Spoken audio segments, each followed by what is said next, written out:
Assalamualaikum warahmatullahi wabarakatuh. Waalaikumsalam.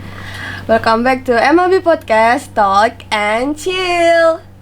I'm Aiza and today I will be the podcaster of today episode. Dan di depanku sekarang udah ada guest spesial buat tema hari ini nih.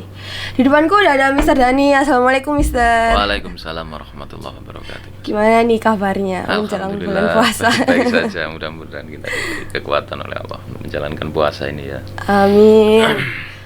Jadi karena udah ada Mr. Dani di depanku sekarang, kita mau bahas tema pentingnya punya target di bulan Ramadan. Nah, kenapa sih di bulan Ramadan tuh harus punya target, Mister? Untuk bulan Ramadan ya khususnya, memang kenapa kita harus memiliki target kaitannya dengan amal-amal ya ibadah ya, terutama karena bulan Ramadan itu pahalanya dilipat gandakan. Sehingga banyak, kalau kita meruntut dari beberapa riwayat-riwayat para ulama terdahulu itu, ketika menyongsong bulan Ramadan itu mereka banyak mempersiapkan hal-hal yang berkaitan dengan misi mereka untuk memaksimalkan ibadah terutama. Sebagaimana kalau kita lihat banyak di antara para qurra terutama itu ketika masuk bulan Ramadan, hampir setiap harinya mereka menghabiskan waktunya untuk sholat, untuk membaca Quran, menghatamkan 3 hari sekali khatam, 10 hari sekali khatam, atau 1 minggu sekali khatam. Sehingga apa yang mereka targetkan ketika pra-Ramadan itu terjawab tuntas ketika Ramadan telah berjalan atau sampai selesainya bulan Ramadan. Dan mereka akan mendapatkan kepuasan tersendiri karena apa yang ditargetkan ternyata berjalan dengan maksimal. Tentunya kalau ada target-target ibadah, terutama entah itu berupa bacaan wirid atau sholat-sholat sunnah atau menghatamkan Al-Quran, itu tentunya akan berimbas dan berefek untuk menyongsong bulan-bulan berikutnya gitu. Sehingga akan membentuk karakter mereka itu kuat dalam beribadah, untuk melatih kemampuan mereka ketika di bulan Ramadan diuji dengan puasa, kemudian malamnya dipakai untuk beribadah atau siangnya dipakai untuk bekerja, tidak menyurutkan niat mereka untuk menyelesaikan dengan tuntas target-target yang sudah dibuat. Itu memang sudah mentradisi ya di kalangan para ulama, terutama kalau santri-santri di hampir pondok pesantren salaf itu memang ada target-target seperti itu, memang diberlakukan gitu. Jadi penting ya Mister buat punya target di bulan Ramadan supaya ya Allah Ramadannya tuh bisa lebih maksimal gitu ya Mister. Iya, sangat penting. Karena kalau orang bukan hanya Ramadan sebenarnya. Kalau orang dalam belajar sekalipun, dalam belajar atau dalam melakukan aktivitas ibadah sunnahnya, kalau tidak ada target itu kebanyakan mereka lebih cenderung untuk menghabiskan waktunya untuk melamun atau menghabiskan waktunya ya untuk bermain-main atau hal-hal yang mungkin kurang positif untuk mendongkrak prestasi ibadahnya. Nggak ada motivasinya. Nggak ada motivasinya. Itu yang sekarang sering kita alami atau kita lihat. Pemuda-pemuda zaman sekarang kebanyakan kalau masuk momen Ramadan lebih banyak kongko-kongko di mana atau di warkop atau apapun. Maka di bulan-bulan yang mulia ini, terutama bulan suci Ramadan itu, hendaknya aktivitas-aktivitas yang tidak bermuatan untuk ibadah itu ditanggalkan terlebih dulu. Kalau kayak gitu kan berarti kan setiap orang harusnya punya target masing-masing ya di bulan Ramadan. Kalau Mister biasanya tuh di bulan Ramadan targetnya kayak gimana? Kalau saya pribadi itu, kalau di bulan Ramadan itu paling sering saya habiskan waktu itu, kalau enggak ziarah ya mutolaah itu ya, mutolaah, membaca kitab atau membaca buku. Tentunya waktunya juga saya sesuaikan. Terus kalau untuk mendaras Al-Quran itu biasanya saya targetkan kadang 10 hari sekali khatam. Ya karena mungkin aktivitasnya tidak sama. setiap orang mungkin aktivitasnya tidak sama.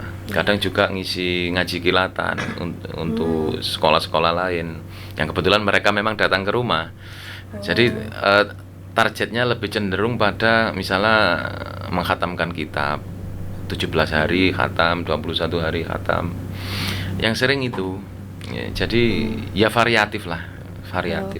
Berarti nggak selalu itu ya misalnya? Nggak selalu. Jadi sering kali setiap masuk bulan Ramadan berikutnya atau pergantian dari tiap Ramadan itu kadang berbeda-beda. Saya sesuaikan dengan keadaan yang kebetulan saya jalani waktu itu, penyesuaiannya saya jalani waktu itu, sehingga kadang antara Ramadan sebelumnya dengan Ramadan berikutnya tidak sama, tapi target tetap ada karena saya sesuaikan dengan aktivitas itu tadi. Berarti nggak itu ya misalnya setiap hari tuh misalnya jam 8 pagi harus selalu baca Quran 2 juz itu enggak? Kalau saya pribadi jujur, kalau misalkan puasa paling kuat baca Quran itu mungkin habis subuh. Biasanya saya target 2 juz, atau kemudian menjelang maghrib 2 juz, nanti malamnya 1 juz. Jadi dalam satu hari, satu malam itu biasanya 5 juz. Itu memang saya target demikian. Ya kadang-kadang kalau kadang lagi mood, lagi banter-banternya bisa jadi sekali duduk langsung 10 itu pernah. Pernah, iya. 3 hari sekali khatam itu pernah. Ya memang sering untuk menguji kemampuan itu saya uji sendiri. Artinya saya kalau dalam satu tahapan saya bisa menyelesaikan, misalkan di bulan puasa sebelum-sebelumnya itu kadang sekali duduk bisa 3 juz. Maka saya coba di luar puasa biasanya saya sekali duduk 5 juz. Sehingga nanti ketika masuk Ramadan saya pakai yang itu. Saya pakai yang standarnya dinaikin. Ya, standarnya. Jadi di situ saya bisa mengukur kemampuan saya. Artinya sekalipun usia sudah ya mendekati 40 lah ya. Tapi untuk kemampuan mungkin bisa tetap saya uji. Artinya saya bisa berkompetisi dengan diri saya sendiri. Iya. Berarti pokoknya harus ada target lah. Satu harus ada target. Iya. Terus kayak misalkan kayak gitu, itu menyesuaikan jadwal. Benar. Kita kan kalau pelajar itu kan biasanya bulan puasa itu juga masuk sekolah gitu kan. Iya.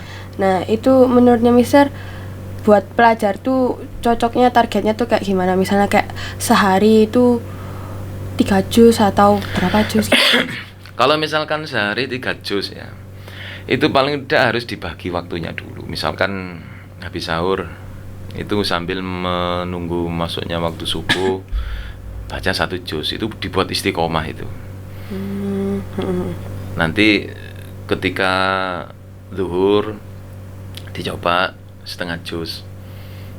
Menjelang maghrib kalau memang sekolahnya atau ada kegiatan pondok Ramadan bisa dicoba setengah juz. Nanti malam selepas tarawih 1 juz. Jadi tidak dirubah, sekalipun habis zuhur setengah juz, menjelang maghrib setengah juz, itu jangan dirubah karena kaitannya nanti pada istiqomah. Ya, karena target itu yang diinginkan dari target itu satu, agar menjadi karakter ya. Dengan adanya target itu satu menjadi karakter, ketiga untuk melatih istiqomah. Kita membuat target kita sendiri, kita yang mengeksekusi ya. Jadi sebisa mungkin jangan sampai target yang sudah dibuat itu dikhianati sendiri.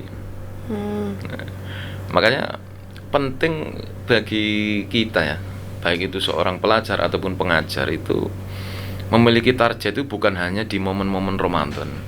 Justru di masa-masa belajar itu harus ada target memang. Kapan saya harus menguasai paling tidak materi ini. Makanya dulu saya itu ini cerita. Ketika kelas 4 SD ya, kelas 4 SD waktu itu pelajaran sejarah itu namanya PSBB. Pendidikan Sejarah Perjuangan Bangsa. Karena waktu dari kecil itu saya paling hobi dengan sejarah. Jadi pelajaran kelas 4 itu saya hafalkan ketika saya masih kelas 3. Iya, benar itu. Jadi ketika masuk, saya naik ke kelas 4, sama wali kelas saya itu kalau setiap pelajaran sejarah, saya hampir tidak pernah bawa buku sejarah. Saya udah hafal. Karena sudah hafal. Saya hafal ketika saya kelas 3. Dan itu memang sampai terbawa sampai sekarang.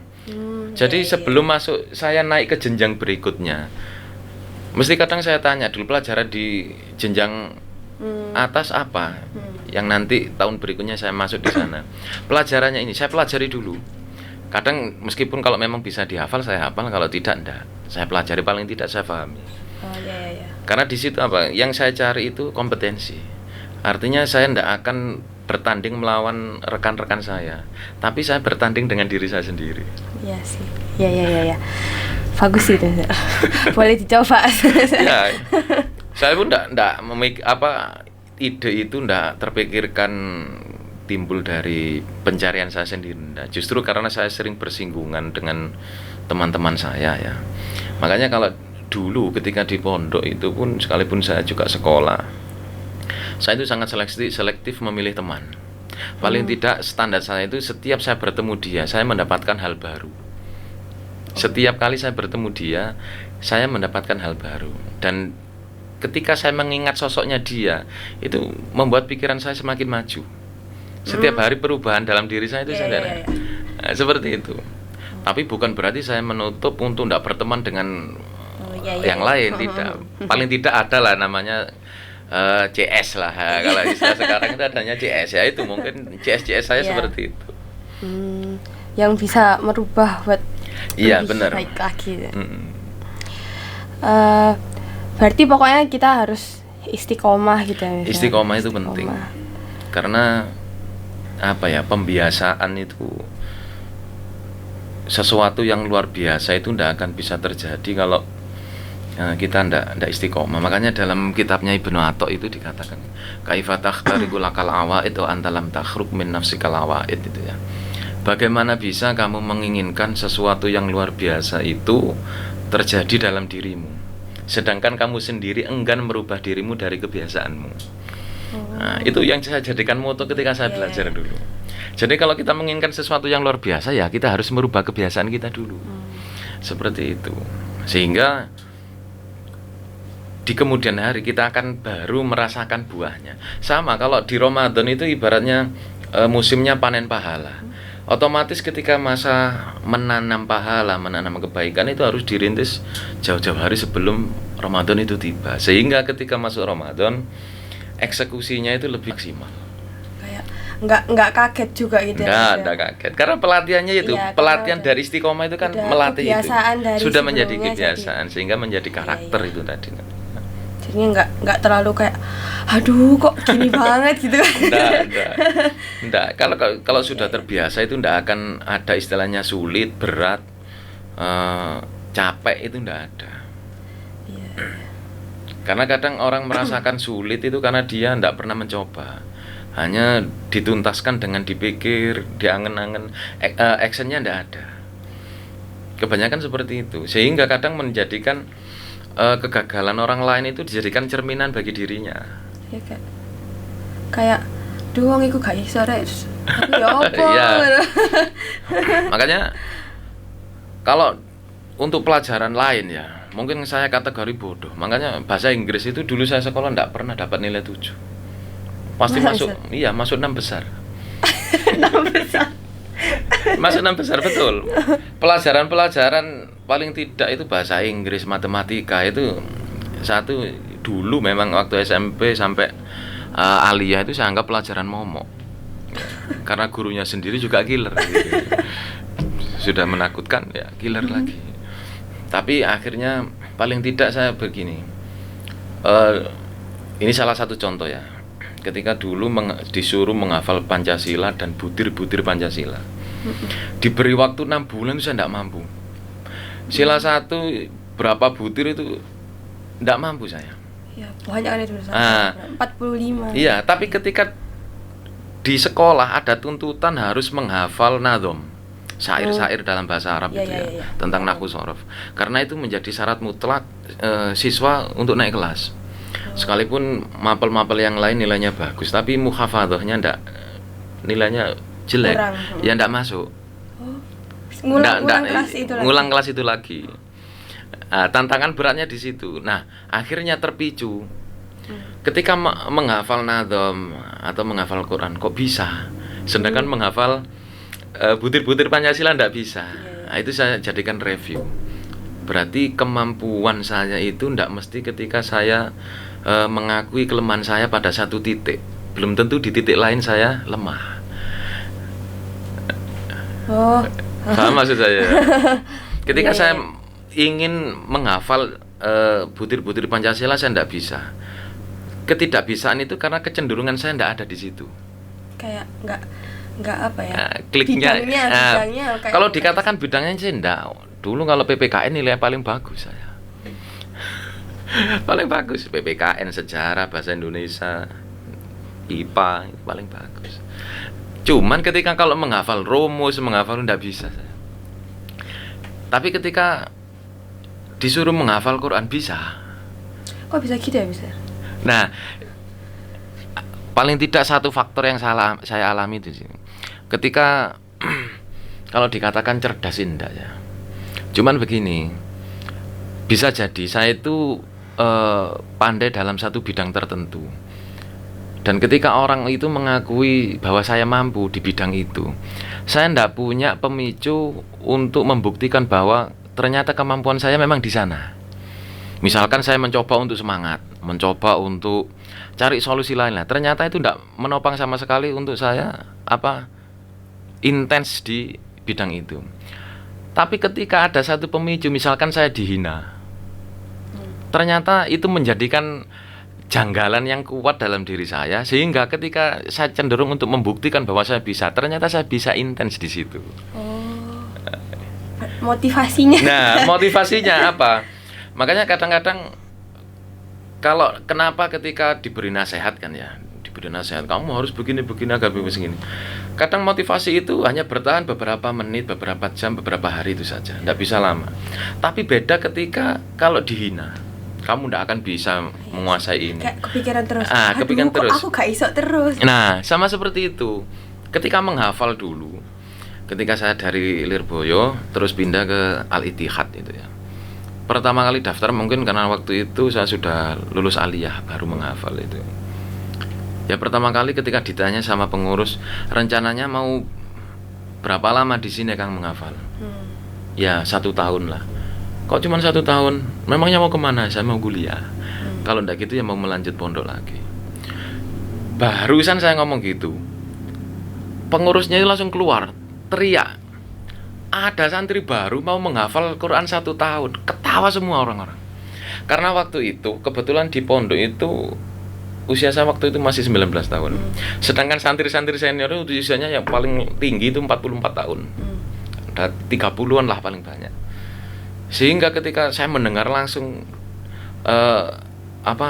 pembulian seperti itu, semangat saya bangkit. Dan itu bertahan lama. Berarti karakter mungkin ya, mungkin karakter seperti saya, misalkan dipuji kamu hebat bisa ini, itu justru tidak akan membangkitkan saya. Tapi ketika saya dihina, itu saya jadikan pemicu bahwa saya tidak seperti yang kamu duga. Saya bisa buktikan kalau saya tuh bisa kayak itu. gitu. Nah, kadang orang itu potensinya baru terasa, baru muncul ketika ternyata pemicunya dia harus dihina dulu. Kan ada kadang dihina terpuruk. Ya berarti cara untuk membangkitkan kepercayaan dirinya tidak seperti itu. Mungkin dengan cara lain. Tapi mungkin kalau saya waktu itu harus dihina dulu. Makanya kadang-kadang orang-orang akhirnya waspada, jangan dihina, bahaya nanti. Loh ya, dulu itu seperti itu. Sampai di Tambak Beras dulu itu saya sama guru saya dijuluki Mudzakarah, kutu buku. Jadi kemanapun, bahkan kalau mau ke kamar mandi, buku itu saya taruh di atas tempat sabun, tapi bagian luar. Setelah keluar saya ambil lagi, kadang sambil jalan sampai menuju kamar. Jadi ya bukan karena apa, ya sudah menjadi karakter akhirnya. Dari target kembali ke itu tadi. Karena apa? Ketika kalau sudah istiqomah dan kemudian kendul lah kesalahan seperti itu akan muncul perasaan tidak enak, akan muncul perasaan kayak kurang bagaimana gitu kalau tidak melakukan seperti itu lagi, seperti itu. Nah, fungsinya dari target itu seperti itu. Makanya penting sekali kalau terutama pelajar ya, itu harus ada target. Makanya sampai sekarang itu, sekalipun saya kebetulan ditakdir mengajar gitu, tapi belajar saya mungkin bisa saya pastikan lebih banyak saya daripada anak-anak sekarang gitu. Loh ya benar itu. Dari dulu sudah Terbiasa karena sudah terbiasa. Jadi pengalaman yang bisa dikatakan konyol itu saya pernah dilaporkan istri saya ke mertua itu ya. Gara-gara mulai jam 8 malam sampai jam 3 malam ndak tak ajak omong sama sekali. Saya asik dengan baca buku 1, buku 2. Akhirnya ngambek telepon mertua. Ketika ditanya alasannya sama mertua, "Kenapa?" "Waktunya untuk buku saja." Ketal. Kan bagus, positif kata dia. Ya jadi begitu sampai terbawa itu. Dan dari pembiasaan istiqomah atau target-target itu ternyata akhirnya dengan buahnya bisa saya rasakan ketika anak saya mulai menghafal, ternyata mereka bisa lebih ringkas daripada waktu yang saya tempuh. Disitulah akhirnya saya bersyukur karena apa? Dulu yang saya rintis dari saya harus menguasai kitab ini dalam sekian waktu. Makanya kalau yang pernah dilihat oleh teman-teman ketika saya buat story itu kan, nah itu kan dulu saya misalkan menghafalkan Naqidatul Awam, satu kitab itu saya hafal ketika menjemur pakaian itu ya. Ketika saya menjemur pakaian, saya bawa kitab. Jadi sampai jemuran itu kering, saya nunggu buat hafalan sampai satu kitab selesai. Baru saya ambil. Berarti Mister di depan jemuran itu? Iya, mojo buat hafalan mulai halaman pertama sampai halaman terakhir. Selesai. 3 jam selesai. Jemuran sudah kering, saya ambil, saya bawa. Dan ternyata ya saya syukur alhamdulillah. Kemarin saya dapat info dari ustadznya anak saya. Anak saya menghafal kitab yang sama, tapi temponya lebih cepat, 30 menit. Itu memang buah. Karena apa? Dulu guru saya pun mengatakan begitu. Apa yang kamu lakukan itu nanti akan diberikan cermin dari perilakumu itu kepada keturunanmu. Nah, itu akan diberikan. Makanya perilaku orang tua itu terbentuk pada karakter anak ketika ya masa-masa sekarang ini. Kecuali memilih hidup untuk menjomblo, itu lain lagi. Jadi di situ pentingnya target itu seperti itu. Makanya di pondok itu tetap ada menghafal alfiyah 2 tahun harus selesai. Kalau tidak selesai, opsinya kalau tidak naik kelas ya mungkin pindah pondok. Memang disiplinnya seperti itu. Makanya setiap lulusan itu kalau sudah masuk kelas musawir itu rata-rata kemampuannya untuk daya jelajahnya di kitab atau di Quran itu tidak diragukan lagi. Karena memang pondok, makanya kalau kita lihat kurikulum sekarang itu kurikulum Merdeka Belajar misalkan ya, itu sebenarnya di pondok pesantren sudah dari dulu memang memakai kurikulum seperti itu. Jadi tidak semua anak santri itu diharuskan menguasai semua pelajaran, enggak. Kecenderunganmu di bidang mana itu yang di cover oleh gurunya, dibimbing betul sampai dia menjadi mahir. Karena kecerdasan yang memang betul-betul spesialis daripada yang generalis itu beda, hasilnya beda. Nah, faktornya satu ya dari target, istiqomah, dan kemampuan untuk mengeksekusi itu tadi. Semua itu harus dari diri sendiri. Harus dimulai. Makanya dalam hadis kan jelas, ibda binafsik, mulailah dari dirimu sendiri. Kalau enggak gitu ya enggak bakalan bisa. Enggak bakalan bisa. Gitu. Makanya ada beberapa hal yang saya sayangkan itu kan kebanyakan pelajar sekarang itu mengikuti aturan main temannya sendiri. Kayak ikut-ikutan gitu. Paling tidak satu contoh, misal kamu kuliah di mana, aku ikut. Jadi dia ikut temannya itu bukan karena dia mengikuti saya itu harus melakukan apa, enggak. Karena mungkin sudah lama CS ya mungkin ya. Akhirnya kemana-mana ya berdua.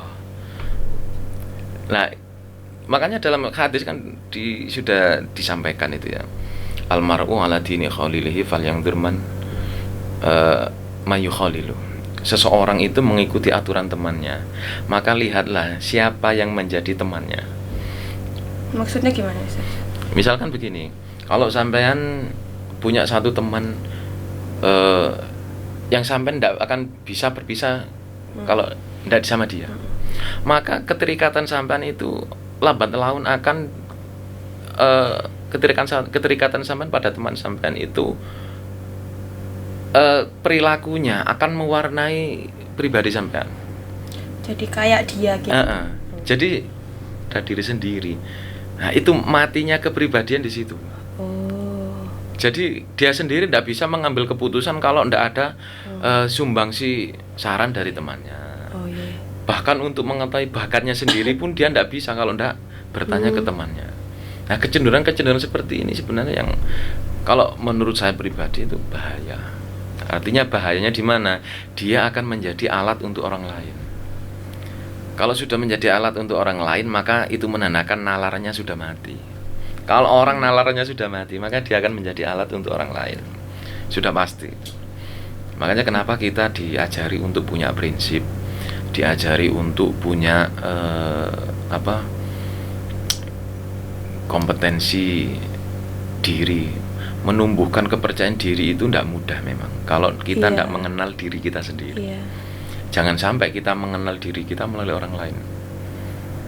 Orang lain kayak tahu apa-apa dalam diri kita tapi dari orang lain. Artinya kalau kita mengenal diri kita melalui orang lain itu belum tentu jujur mengatakan yang sebenarnya tentang kita itu belum tentu jujur kan begitu. Yang tahu kekurangan kita, kapasitas kemampuan kita sampai di mana ya kita sendiri. Makanya kita belajar itu juga untuk mengevaluasi diri kita sendiri. Mengeksplor juga. Bagaimana potensi kita bisa muncul sehingga kita bisa menikmati itu. Caranya bagaimana? Kita harus sering melakukan ujian, melakukan eksperimen untuk menguji diri sendiri. Tujuannya seperti itu. Mampunya sampai mana? Benar itu. Pentingnya di situ. Balik lagi ke topik ya Mister. Kalau punya target gitu kan, kayak Mister bilang tadi kita harus istiqomah gitu kan. Nah, caranya biar kita tuh tetap istiqomah gitu loh Mister, gimana? Kadang kan kita kayak ke distract gitu loh Mister, kayak diajak temen main apa gimana gitu kan. Begini, ini kalau yang saya alami betul ya. Ketika saya masuk di Al-Ittihad dulu, ketika awal-awal menghafal itu 1 kali 24 jam itu yang pertama saya bagi adalah kapan saya membuat hafalan, kapan saya mengulang hafalan. Itu saya bagi. Misalnya yang sampai sekarang saya ingat, begitu masuk keterima jadi santri, pertama kali yang saya buat adalah saya membuat jadwal. Saya tempel di lemari saya. Setiap buka lemari yang terlihat jadwal. Habis jam subuh nyuci jam sekian sampai jam sekian, terus masak. Karena dulu ngeliwet ya istilahnya kita masak. Masak itu paling lama 2 jam, mulai ngerajang sayur atau apa, mencuci beras sampai makan sambil merokok. Nah, itu sampai 2 jam paling lama. Sehingga ketika jam 8 sampai jam 9 harus saya sudah menghafal. Jadi yang saya buat itu dulu. Sehingga ketika misalkan saya beri jeda antara merokok itu pakai ketika selesai makan saya pakai untuk istirahat ya. Sebelum masuk di jam menghafal. Jadi meskipun nanti jam 7:30 kok tiba-tiba saya bad mood, maka waktu 30 menit untuk jam 8 itu saya harus berusaha mencari cara bagaimana mood saya harus bangkit. Biar menghafal jam 8 itu terlaksana. Iya, terlaksana. Sehingga banyak cara yang saya lakukan. Misalkan ke sawah, kebetulan belakang pondok saya dulu sawah, terus makamnya Hayam Wuruk, Raja Hayam Wuruk. Jadi kadang saya habiskan waktu 15 menit lihat pemandangan. Kalau enggak begitu, saya coba mereview tujuan saya ke pondok ini apa. Sampai saya menemukan satu pemicu, akhirnya itu mood saya bangkit untuk menghafal. Tapi ya Quran tetap saya bawa. Sehingga ketika kadang jam 8 akhirnya mood saya sudah bangkit, saya kejar, langsung duduk tempat mulai menghafal sampai khatam, tidak pernah saya rubah. Di situ terus. Iya, di situ terus. Kalau di situ lagi ada orang lain guys. Di tempat. Ya kebetulan waktu itu tidak ada, karena sudah tahu ya. Karena kalau di pondok itu di mana dia duduk kan ada meja kecil ya. Dampar untuk mushaf itu. Jadi sebelum kita duduk di situ ya sudah kita letakkan. Itu sudah tidak ada yang berani nempati. ini tempatku, kau nggak Iya. boleh di sini. Iya. Terus faktor lainnya yang faktor X-nya itu kan kalau orang sudah istiqomah di tempat itu, jamnya juga jam itu, malaikat itu akan mengingat. Malaikat itu akan menunggu. Kalau pertama mengawali, pertama merintis mungkin belum. Dilihat sampai oh intensnya di sini, berarti di situ. Sebelum dia datang pun tempat itu sudah ditunggu. Makanya sampai sekarang itu istilahnya mulai awal masih ketika menghafal sampai sekarang sudah berumah tangga, sudah mengajar, jamnya tidak berubah karena sudah biasa, sudah menjadi karakter itu tadi. Jadi target itu ketika saya buat, saya bertanggung jawab untuk melaksanakan. Karena kebanyakan kadang kan pelanggaran itu karena yang membuat jadwal orang lain. Kadang kita ketika benturan kita bisa melanggar sesuka hati kita. Nah, bedanya di situ. Makanya jadwal yang paling penting ketika ingin menumbuhkan bagaimana istiqomah, bagaimana membuat target, ya harus jadwal. Ada istilah schedule itu harus ada. Kita bisa mengkondisikan diri kita tahu diri kita, ya kita yang buat jadwal. Sehingga di situ tidak ada campur tangan orang lain yang ngatur kita. Jam tidur, jam main sepak bola ada. Makanya saya dulu mondok bawa sepatu bola. Pokoknya habis setoran sepak bola sampai 5:30. Terus habis itu habis sholat jamaah ada antara sampai isya itu murojaah. Jadi ndak apa, hari-hari itu sudah tertata rapi. Aktivitasnya protokolernya sudah tertata rapi. Tapi kalau misalnya apa kayak lagi halangan jam itu nggak bisa apa di tempat itu terus menghafal gitu gimana misalnya kayak misalnya lagi di luar lagi nggak di situ gitu. Ya enggak apa-apa, di tempat lain bisa. Cuman pokoknya ketika jamnya di tempat itu jangan sampai beralih tempat. Kalau misalkan memang ada uzur atau apa di luar tempat itu, enggak apa-apa. Cuman saya sampai sekarang, sampai detik ini tuh kemana-mana mesti bawa buku. Entah itu buku saku atau apa. Karena prinsip saya itu jangan sampai muncul ketika enaknya apa, enaknya gimana ya ini. Kalau terpikir seperti itu berarti waktu saya sudah terbuang banyak. Makanya ada satu kitab namanya Qimatuz Zaman 'indal Ulama itu ya. Nilai waktu menurut para ulama salaf itu dulu. Para ulama dulu itu sampai ada namanya Imam Sa'lab An-Nahwi itu, saya punya kitabnya itu. Beliau itu kalau lagi belajar kedatangan teman-temannya. Saya ingin mengobrol sejenak. Kalau kamu ingin ngobrol sama saya, tolong hentikan matahari dulu. Maksudnya gimana? Karena ketika dia belajar, temannya datang mengganggu ingin ngobrol. Jamnya itu lagi belajar. Iya. Jadwalnya. Sehingga dia mengatakan sama temannya, kalau kamu memang mau ngobrol sama saya, tolong hentikan matahari. Biar dia tidak berjalan. Karena dengan begitu waktu akan terbuang. Sehingga akhirnya teman-temannya itu tahu, oh kalau jam sekian beliau lagi belajar, jam sekian beliau lagi santai. Dan itu kalau di pondok tradisinya para kiai itu juga seperti itu. Oh, Mbak Yai masih istirahat. Oh, Mbak Yai lagi santai-santai, Mbak Yai lagi belajar. Jadi murid itu memahami betul waktu-waktu gurunya. Kenapa? Gurunya sudah terbiasa menjalankan waktu. Ada istiqomah. Sudah istiqomah itu tadi. Makanya itu yang harus dimiliki oleh pelajar, ya pengajar juga, atau siapapun yang memang ingin ibadahnya semakin lebih baik daripada sebelumnya, amaliyahnya lebih baik daripada sebelumnya. Caranya harus itu, harus punya target, harus bisa istiqomah, dan harus bisa mengeksekusi apa yang dia buat. Kuncinya itu. Apa namanya?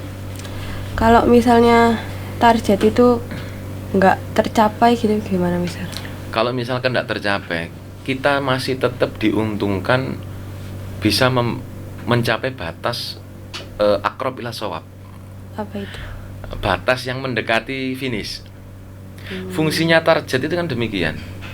Kita pengen menghafal 1 juz 1 bulan misalkan. Ternyata kok meleset 1 bulan lebih 1 minggu. Tapi paling tidak pencapaian kita waktu itu untuk menempuh itu kita benar-benar terkontrol. Iya, karena udah ada tujuannya Betul itu kan tadi. Beda lagi kalau kita tidak punya target. Makanya sampai sekarang saya itu tidak percaya benar sak melaku nih. Ya jelas tidak akan berjalan. Kayak nggak ada tujuannya. Karena tidak ada gitu. tujuannya, targetnya tidak jelas. Makanya semua kalau kita pikirkan kan begini, sampean belajar di MAB. Targetnya kan 3 tahun. Iya. Nggak mungkin sampean belajar 5 tahun. Nah, berarti kan target itu sebenarnya ada. Makanya kadang di Quran itu kan Allah menyindir itu kan afala tadzakkarun. Apakah kamu tidak mengingat? Afala tatafakkarun. Apa kamu nggak berpikir? Afala taqilun. Apa kamu nggak bisa menalar? Jadi sindiran-sindiran seperti itu bagaimana? Makanya kadang Allah bersumpah tentang waktu. Wasyamsi waduhaha wal-laili idza yaghsha, seperti itu. Jadi pentingnya waktu di situ itu sampai dijadikan sumpah oleh Allah. Ya, berarti waktu itu tidak boleh disia-siakan karena sesuatu yang paling berharga itu yang kita miliki itu ya satu usia, kedua waktu. Karena kedua-duanya tidak akan bisa lepas. Usia dan waktu. Orang yang mensia-siakan waktunya ya rugi, mensia-siakan usianya juga rugi. Karena semua keberhasilan atau kegagalan ada pada dua itu. Nah, tergantung orang itu bisa tidak mengkonsep waktunya. Makanya sampai dalam satu asar itu kan disebutkan al-waktu kasyaif in lam taqta qataka. Waktu itu ibarat pedang. Kalau kamu tidak memanfaatkan dengan maksimal, maka kamu akan terpenggal. Terpenggal ini apa? Kita banyak waktu yang terlewatkan. Ketika banyak waktu yang terlewatkan, maka usia kita juga akan terlewatkan pula. Maka disinilah pentingnya waktu itu di situ, di manage sebaik mungkin, dieksekusi semaksimal mungkin, pasti akan memperoleh yang terbaik. Beda lagi kalau orang tidak punya target. Makanya kita sekolah dari TK sampai kuliah, semuanya targetnya ada. Orang kok nggak bisa naik kelas karena dia tidak punya target. Orang kok kuliah tidak lulus ya karena dia tidak punya target. Artinya menyelesaikan sampai selesai tidak pernah keblinger ikut demo, keblinger banyak akhirnya. Sehingga teman-temannya sudah lulus, sudah pada kerja, dia masih di jalan terus. Seperti itu yang sering. Ya makanya prinsip seseorang itu menentukan harga dirinya. Saya lihatnya seperti itu. Jadi ketika orang itu memutuskan untuk melakukan sesuatu itu berkaitan dengan harga dirinya, entah itu baik atau tidak dalam pandangan orang lain ya nonsen. Tapi kalau orang itu memang benar-benar berakal, dia pasti akan bisa memanfaatkan waktu dengan maksimal, karena di balik waktu itu ada usia yang dipertaruhkan itu. Juga nggak bisa usia sama waktu dua-duanya nggak bisa diulang. Nggak bisa diundur, sama-sama nggak bisa diundur, juga nggak bisa dimajukan. Semua berjalan seiringan. Nggak apa namanya, yang kita lakukan sekarang itu yang bakalan kita tuai di kemudian hari. Bener, makanya ada satu ungkapan dari Basudewa Krishna itu. Makanya kalau saya nonton Mahabharata yang sering saya konsumsi apa? Kata-kata bijaknya. Itu yang penting. Kalau alur ceritanya diulang berkali-kali orang paham. Tapi kata-kata mutiaranya itu. Makanya kalau di ungkapan Basudewa Krishna apa? Masa depan itu bukan apa-apa. Masa depan itu adalah hasil yang kamu lakukan sekarang. Iya, jadi kalau orang berpikir tentang masa depan, sedangkan di saat sekarang dia tidak melakukan apa-apa, ya itu sudah cuma tanda. mikir Iya, itu ya, tanda kegagalan seperti apa-apa. itu, tidak akan jadi apa-apa. Makanya jangan terlalu takut dengan apa yang kita pikirkan, karena di lapangan itu terkadang tidak sama persis yang terjadi dengan apa yang kita pikirkan, lebih banyak di luar dugaan. Iya. Makanya kalau Rasul itu kan memberikan isyarat dengan bagus sekali, istafti kolbak, mintalah fatwa dengan hatimu, bukan dengan pikiran. Ketika hendak melakukan sesuatu itu, pikiran hanya memberikan rencana planning saja, tapi untuk mengeksekusi minta kata hati. Jadi pentingnya di situ. Makanya dulu bapak saya itu ngajari saya itu begini, kalau kamu ingin melakukan sesuatu, kamu pikirkan resiko terburuknya apa, cari solusinya. Kalau kamu sudah tahu, terserah kamu jalankan atau tidak. Kalau kamu jalankan, kamu akan dapat pengalaman baru. Kalau tidak kamu jalankan, apa yang kamu pikirkan akan dilakukan oleh orang lain. Itu saya pegang betul itu. Jadi apa ya? Saya menganggap bapak saya itu juga guru saya, karena banyak hal-hal yang saya peroleh ya, Dipelajari. saya dipelajari. Kadang beliau ngajari saya waktu di bonceng, di sepeda gitu. Itu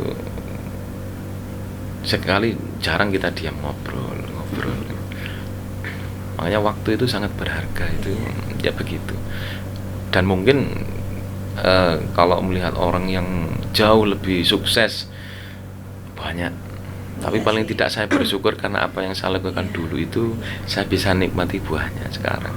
Sekalipun itu bagi orang lain tidak seberapa, tapi bagi saya itu sudah cukup memuaskan. Karena kita yang menjalani. Gitu Karena kan. kita yang tahu. membuat target, kita yang bertahan untuk istiqomah terus. Akhirnya buahnya sekarang ini. Pokoknya pertama punya target, terus istiqomah, coba istiqomah. Iya. Targetnya nggak finish 100% nggak apa-apa. Nggak masalah. Yang penting kan kita udah ada usaha untuk mencapai target Iya, itu betul. kan tadi Mister. Karena target itu kan seperti orang lomba, kompetisi ya. Kalau saat lomba dia tidak bisa meraih 3 besar, otomatis perasaan marah pada dirinya kan akan ada. Iya. Akan saya coba untuk tahun berikutnya. Apa seperti itu? Nah, itu dari kelebihan plusnya orang punya target untuk belajar.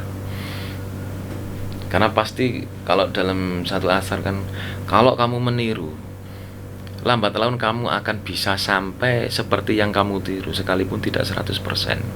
Artinya 99% atau 95%. Tapi kan melewati fase seperti itu kan sulit. Iya. Kalau tidak ada kemauan. Begitu. Kalau apa namanya punya target, kalau misalnya tiap tahun targetnya gitu-gitu doang itu kan kayak Nah, berarti itu perlunya di- ada revisi karena Iya, kalau makanya. kadang kalau misalkan begini ya, Ramadan bulan ini misalkan saya mencoba untuk 1 minggu sekali khatam, ternyata tidak bisa. Maka saya harus mengkodok Ramadan bulan depan, tahun depan saya harus bisa.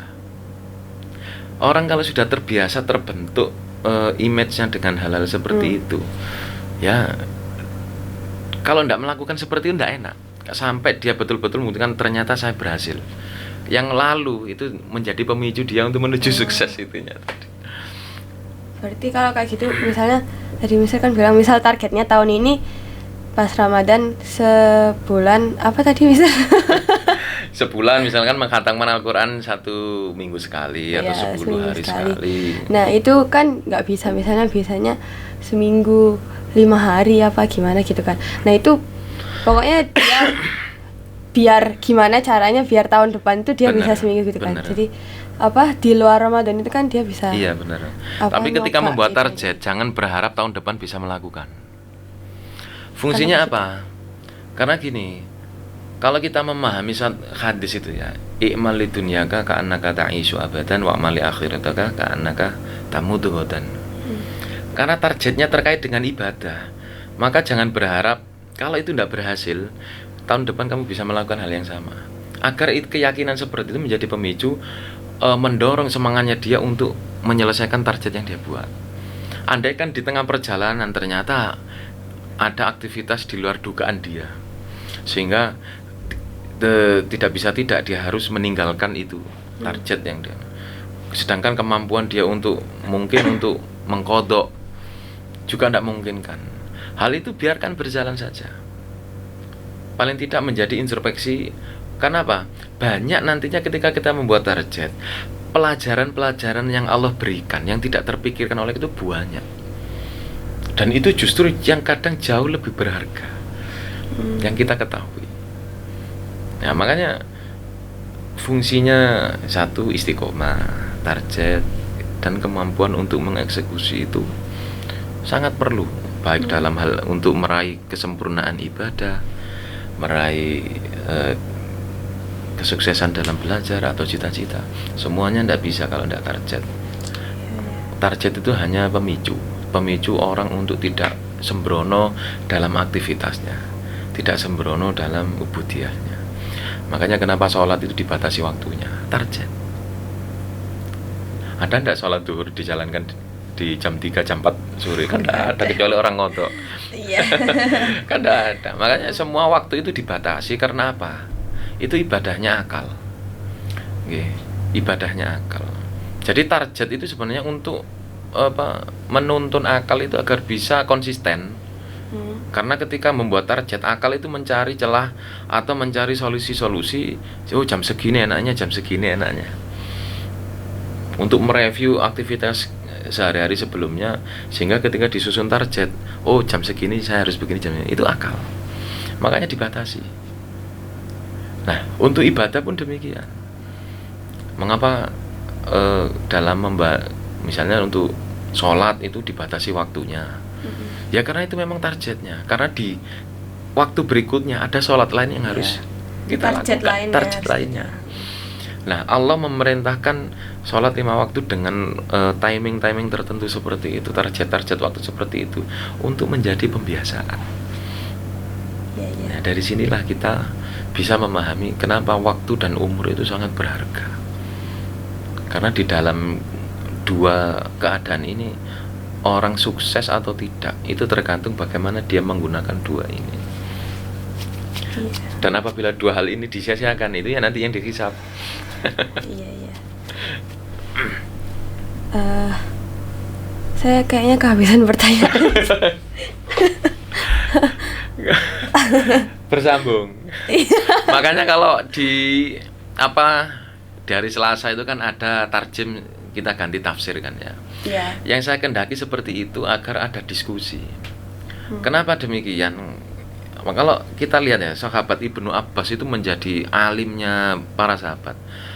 Karena apa? Alim itu bikasroti soal. Saya menjadi paling mengerti ini, saya mengerti seperti ini karena sering banyak bertanya. Iya. Seperti itu. Makanya kenapa kalau di pesantren itu sering ada halaqah Badsul Masail. Dibuatlah sama kiainya satu masalah, santrinya suruh nyari jawabannya bagaimana. Sekalipun waktu itu belum terjadi di masyarakat, paling tidak ketika sudah tahu keputusan hukumnya, andaikan nanti ada masyarakat yang sedang mengalami problem seperti itu, dia sudah tahu hukumnya. Nah, seperti itu. Makanya di pondok itu hal-hal itu sudah terkonsep betul. Nah, insya Allah di IMAB ini memang sepertinya begitu. Jadi ada semi pesantrennya gitu. Makanya ada tarjim, ada kajian tafsir itu, makanya dimanfaatkan betul. Makanya kadang saya kalau mengultimatum anak-anak, kalau ada pertanyaan kita ayatan. Saya tahu mereka pasti akan takut karena nggak deres. Karena sebelumnya nggak deres gitu. Sehingga mereka pasti akan tawar-menawar, sehingga muncul pertanyaan sebenarnya dia sudah tahu jawabannya ditanyakan untuk menghindari ayatan. Saya sudah paham seperti itu. Tapi ya paling tidak saya bertujuan melatih bagaimanapun juga ketika ada pertanyaan baru, sering dulu saya PR. Saya mesti begitu. Kadang-kadang karena ilmu itu kalau menurut para ulama itu ilmu itu 3. 1 kitabullah, terus hadis, dan yang ketiga la adri, saya tidak tahu.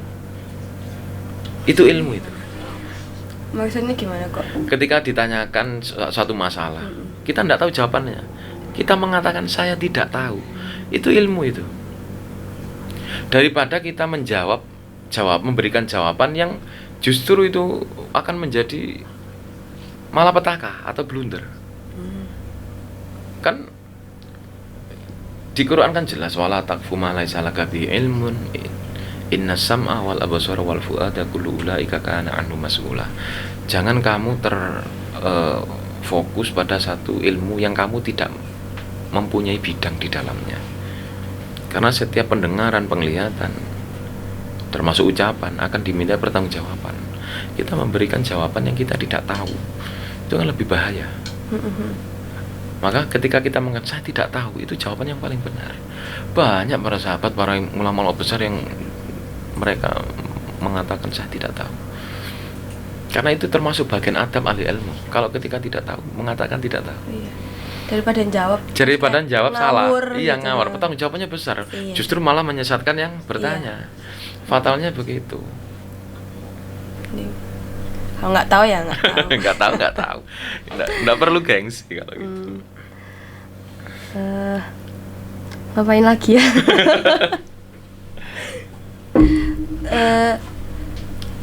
Kalau dicukupkan sekarang, soalnya sudah jam 11 ya. Saya makmum lillahi ta'ala. Kayaknya cukup segitu aja ngobrol-ngobrol kita hari ini. Seru banget kan, dapat banyak ilmu, terus juga menginspirasi juga. Mister Dani emang mantap lah ya. Yang kelas 9 mau kelas 10 daftar emang. Iya. Nanti kita Mister Dani lo bisa nanya langsung. Ya kayaknya cukup. Thank you for watching this video. Jangan lupa like, subscribe, komen ya guys. Sekali lagi makasih udah nonton. Semua. See you in the next episode. Wassalamualaikum warahmatullahi wabarakatuh. Waalaikumsalam warahmatullahi wabarakatuh.